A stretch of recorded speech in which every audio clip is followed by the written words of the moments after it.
जय जिनेंद्र दोस्तों, श्री गणेशाय नमः।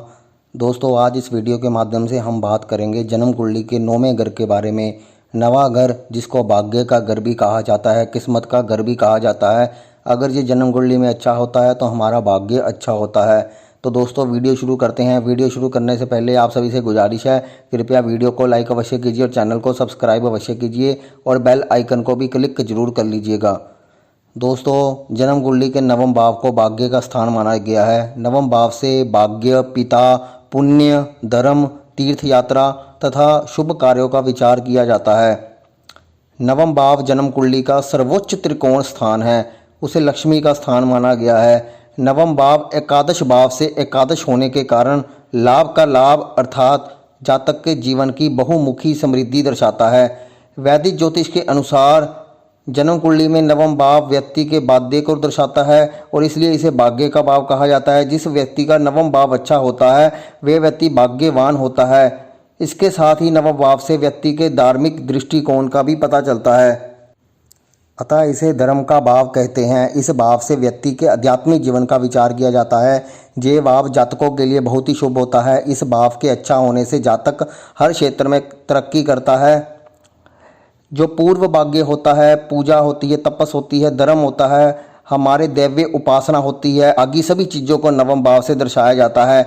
नवम भाव के जो कारकत्व आप नोट कर सकते हैं। नवम भाव के जो कारकत्व होते हैं, दैवीय पूजा होती है, भाग्य होता है, कानूनी मामले होते हैं, नाटकीय कार्य होते हैं, गुण, दया, करुणा, तीर्थ, दवा, विज्ञान, मानसिक शुद्धता, समृद्धि, नैतिक कहानियाँ, घोड़े, हाथी, धर्म, गुरु, पौत्र, आध्यात्मिक ज्ञान, कल्पना, अंतर्ज्ञान, धार्मिक बत्ती, सहानुभूति, दर्शन, विज्ञान, साहित्य, स्थायी प्रसिद्धि, नेतृत्व, दान, आत्मा, लंबी यात्राएं, विदेशी यात्राएं और पिता के साथ संचार आदि नवम भाव के कारकत्व होते हैं।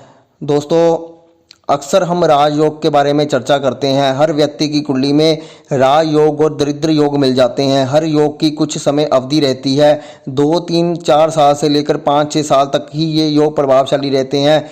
जिस राजयोग के विषय में हम सोचते हैं और नवम भाव से बनने वाले योगों के बारे में विचार करते हैं, उसमें बहुत सारी ऐसी बातें भी आ जाती हैं कि नवम भाव के योगों को कई बार फुलफिल होने में वो कमी रह जाती है, यानी कई बार योग खंडित हो जाते हैं। तो वो सारी चीज़ों पर विचार नवम भाव से किया जाना चाहिए। अकेले नवम भाव कितना बली है उसके कई तरीके होते हैं मापदंड के, सभी को देखकर ही निर्णय लेना चाहिए। किसी भी व्यक्ति की जन्म कुंडली में उसका भाग्य भाव, भाग्येश तथा भाग्य भाव को प्रभावित करने वाले ग्रह महत्व रखते हैं।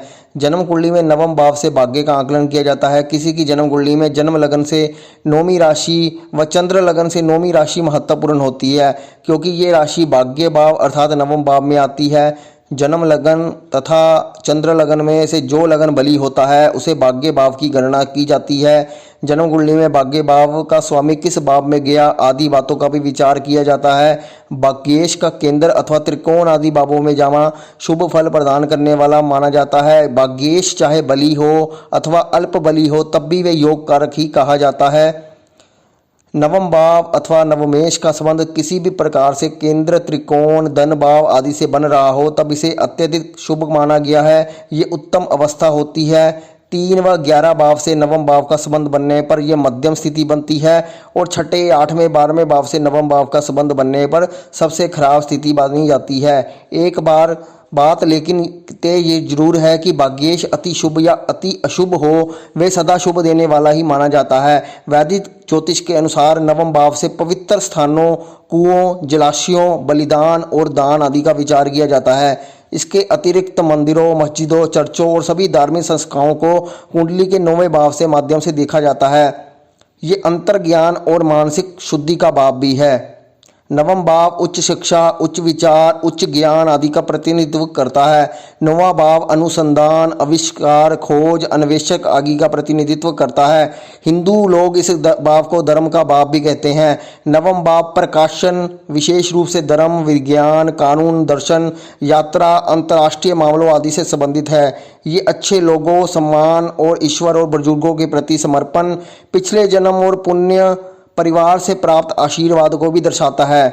कुछ लोगों को आगे बढ़ने के अवसर ही नहीं मिल पाते और कुछ लोग अवसर मिलते ही बहुत दूर निकल जाते हैं। ऐसे बदकिस्मती खुशकिस्मती में बदल जाती है। ये सब इसी घर से देखे जाते हैं। बस मजबूत नवम भाव का और प्रबल होना हमारे अच्छे भाग्य को दर्शाता है। मनपसंद जीवन साथी पाने की आस में पूरा जीवन गुजर जाता है। उसके साथ जिसे भी पसंद किया ही नहीं, जिंदगी के साथ समझौता कर लेना या मान लेना यही नसीब था। इन घटनाओं के लिए नवम भाव ही उत्तरदायी होता है। आस लगाकर बैठे हजारों हजार लोग भाग्य के पीछे भागते रहते हैं और ये भी सच है, इस गोड़ में हम सब हैं। प्रत्यक्ष या अप्रत्यक्ष रूप से हर कोई भाग्य की ओर देख रहा है। किस्मत का ये ताना बाना अपने आप में विचित्र है। भाग्य को समझ पाना आसान नहीं, परंतु जन्म कुंडली के द्वारा एक कोशिश की जा सकती है। दोस्तों, जब नवम भाव अपने स्वामी या शुभ ग्रहों के युक्त अथवा दृष्ट हो तो मनुष्य भाग्यशाली होता है। नवमेश भी शुभ ग्रहों से युक्त अथवा दृष्ट हो तो सर्वदा शुभकारी होता है। यदि पाप ग्रह भी अपनी मित्र मूल त्रिकोण या उच्च राशियों में नवम भाव में स्थित हों तो अपने बलाबल अनुसार शुभ फल देते हैं। जैसे शनि भाग्येश होकर भाग्य भाव में स्थित हो तो जातक जीवन पर्यंत भाग्यशाली रहता है। लग्नेश यदि भाग्य भाव में स्थित हो तब भी जातक परम भाग्यशाली होता है। बृहस्पति नवम भाव का कारक ग्रह है। जब बलवान बृहस्पति नवम भाव में हो या लगन तृतीय अथवा पंचम भाव में स्थित होकर नवम भाव पर दृष्टिपात करे तो भी विशेष भाग्य कारक होता है। नवम भाव में स्थित बृहस्पति यदि शुक्र और बुध के साथ हो तो पूर्ण शुभ फलदायक होता है, परंतु इन पर शनि मंगल या राहु की दृष्टि हो तो आधा शुभ फल मिलता है।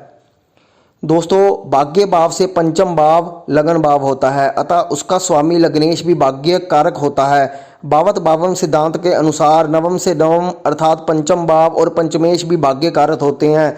नवम और पंचम त्रिकोण भाव को लक्ष्मी स्थान की संज्ञा की गई है। जब ये तीनों ग्रह नवमेश लग्नेश पंचमेश बलवान हो तो शुभ भाव में अपनी स्वयं उच्च या मूल त्रिकोण राशि में शुभ हो तो व्यक्ति जीवन भर भाग्यशाली होता है। कारक बृहस्पति का संबंध शुभ फल में वृद्धि करता है। नवम भाव भाग्य या किस्मत का है। यहाँ बैठे ग्रह आपके भाग्य को बहुत हद तक प्रभावित करते हैं। यदि यहाँ कोई भी ग्रह ना हो तभी स्थित यहाँ राशि के स्वामी को देखा जा सकता है। नवम भाव भाग्य का और दसम भाव कर्म का है। जब इन दोनों स्थानों के ग्रह आपस में किसी प्रकार से संबंध रखते हैं तब राजयोग की उत्पत्ति होती है। राजयोग में साधारण स्थिति में व्यक्ति सरकारी नौकरी प्राप्त करता है। नवम और दसम का आपस में जितना गहरा संबंध होगा उतना ही अधिक व्यक्ति राज योग भोगेगा। मंत्री, राजनेता, अध्यक्ष, राजनीति व्यक्तियों की कुंडली में ये योग स्वाभाविक होता है। दोस्तों, अगर नवम भाव का स्वामी सूर्य ग्रह के साथ 10 डिग्री के बीच में स्थित हो, अस्त हो जाए तो निसंदेह भाग्य में कमी आ जाती है, भाग्य कमजोर पड़ जाता है। यदि नवमेश नीच राशि में हो तो व्यक्ति चाहे करोड़पति ही क्यों ना हो, कभी ना कभी वो अर्श से फर्श की ओर आ जाता है। यानी कई बार ऐसा भी होता है कि वो नीचे डाउनफॉल उनका आना शुरू हो जाता है। यदि नवमेश 12वें भाव में हो और व्यक्ति का भाग्य अपने देश में नहीं चमकता, विदेश में जाकर वहां पर कष्ट उठाकर जीना पड़ता है। उसकी यही मेहनत उसके भाग्य का निर्माण करती है। नवम भाव का स्वामी बलवान हो, निर्बल हो, उसकी दशा अंतरदशा में व्यक्ति को अवसर खूब मिलते हैं। यदि नवमेश अच्छी स्थिति में होगा तो व्यक्ति अवसर का लाभ उठा पाएगा, अन्यथा अवसर पर अवसर ऐसे ही निकल जाते हैं जैसे मुट्ठी में से रेत। पाप ग्रह इस स्थान में बैठकर भाग्य की हानि करते हैं, अशुभ ग्रह मुसीबतों से बचाते हैं। इस स्थान पर बुध, शुक्र, चंद्र और गुरु का होना व्यक्ति के उज्जवल भविष्य को दर्शाता है। मंगल, शनि, राहु, केतु इस स्थान में बैठकर व्यक्ति के दुर्भाग्य के अवसर प्रदान करते हैं। सूर्य का यहाँ होना निसंदेह एक बहुत बड़ा राजयोग है। सूर्य स्वयं ग्रहों का राजा है और जब राजा ही भाग्य के स्थान पर बैठ जाए तो राजयोग स्पष्ट हो जाता है। कोई भी ग्रह, चाहे वे पाप ग्रह मंगल शनि ही क्यों ना हो, इस स्थान में यदि अपनी राशि में हो तो व्यक्ति बहुत भाग्यशाली हो जाता है। पाप ग्रहों से अंतर केवल इतना है कि उसके अशुभ कर्मों में भाग्य उसका साथ देता है। नवम भाव धर्म का भाव है। धर्म कर्म में व्यक्ति की रुचि तभी होगी जब वह स्थान शुभ ग्रहों से विभूषित होगा। यदि यहाँ पर पाप ग्रहों का साया हो तो व्यक्ति नास्तिक भी हो सकता है। ये सब बातें दोस्तों हमें जाननी पड़ती है। बहुत सारी बातें इसमें समाहित की गई हैं। आपको बताता हूं कि ज्योतिष में नवम भाव के अनुसार किन किन लेखकों ने क्या क्या कहा है। प्रसन्न ज्ञान में भट्टोपल जी कहते हैं, नौवां भाव कुएं, झीलों, टैंकों, मंदिरों, तीर्थ स्थानों और शुभ कर्मों का प्रतिनिधित्व करता है।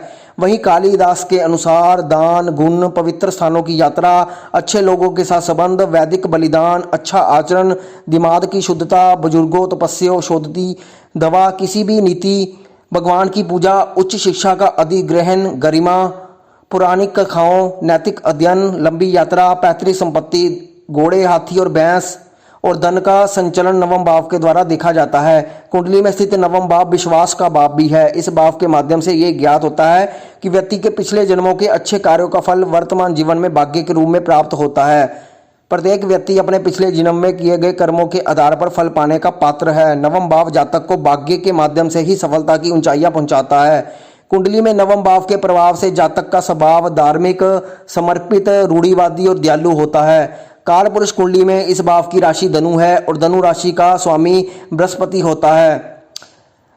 जो हमारी हिंदू ज्योतिष है उसमें नौवें भाव को पिता का भाव माना गया है। कुछ लोग दसम भाव को भी पिता का मान मानते हैं, लेकिन नवें भाव से पिता का विचार करें तो ज़्यादा बेहतर रहता है। पिता के लिए नवम और दसम भाव की भविष्यवाणियों की जांच करने के बाद यह सिद्ध होता है कि नवम भाव ही पिता का वास्तविक भाव होता है।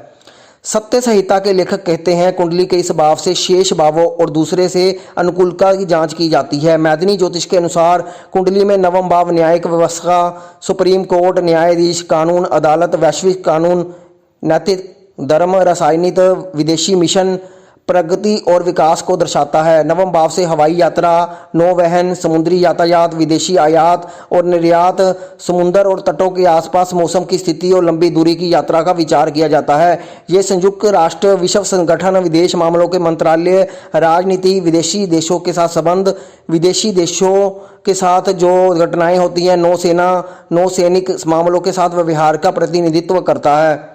नवम भाव धर्म, मस्जिद, मंदिर, चर्च, धार्मिक किताबें जैसे वेद, पुराण, बाइबल, कुरान आदि पवित्र स्थानों अथवा वस्तुओं से संबंध रखता है। तो दोस्तों, हम कुंडली से नवम भाव से बहुत सारी चीज़ें दे सकते हैं। मोटे मोटे तौर पर धार्मिक जीवन, भाग्य, राजयोग, संतान, गुरु, पिता, धार्मिक जगह, इन सभी का विचार किया जाता है। तो ये सब बातें हम नवम भाव के द्वारा जान सकते हैं। दोस्तों, लाल किताब के अनुसार भी नवम भाव पर एक दृष्टि मार लेते हैं। लाल किताब के अनुसार ये भाव पिता, दादा, भाग्य, धर्म, कर्म, घर का फर्श, परिवार के बड़े व्यक्ति, पुराने घर से प्राप्त धन, विरासत का प्रतिनिधित्व करता है। कुंडली के नवम भाव के द्वारा जीवन में समृद्धि और खुशहाली को देखा जाता है। यदि तीसरे और पांचवें भाव में कोई ग्रह नहीं है तो इस भाव पर स्थित ग्रह निष्क्रिय रहेंगे, यानी सोए हुए माने जाएंगे।